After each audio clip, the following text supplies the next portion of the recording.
Are you looking for a movie to watch tonight?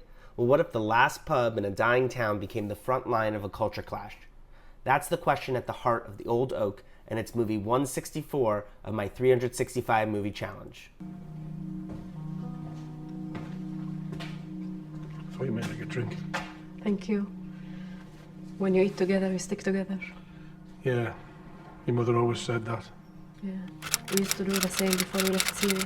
So we're continuing with our Ken Loach retrospective. I think we might continue going, and I made his most recent film, The Old Oak, which I actually read just now when I was about to do this video, that it was actually his final movie. He's still alive. He's like 89 years old, but he said this was going to be his last film. So we've watched sort of his last 3 films now, I, Daniel Blake, Sorry We Miss You, and The Old Oak. So go check out those videos if you hadn't seen them.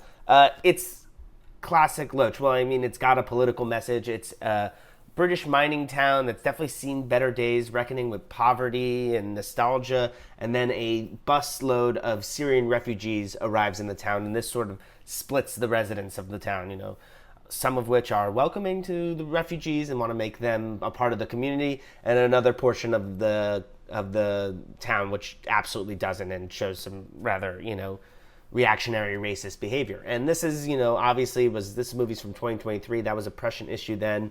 Refugees and immigration obviously still a big issue now. And the pub, The Old Oak, is at the center of this. And in many ways in this movie is a metaphor for the town itself. It's a little run down, but maybe its best days are ahead if it can change.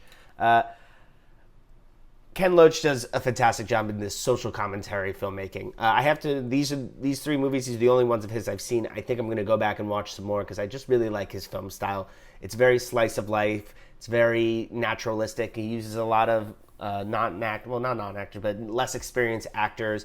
It just sits in the moment, his films. This one I thought was a little more heavy-handed than the last 2 we watched, hence the slightly lower grade, but overall a really great film, and I highly recommend it to you. So if you haven't seen this one, go check it out. If you haven't seen any Ken Loach, definitely go check out any of these 3 films. I promise you won't be disappointed. So should we keep going with some more Ken Loach, or maybe spread it out and watch some other stuff first? You know, let me know. I got some time before I watch the next movie, but I'll see you then.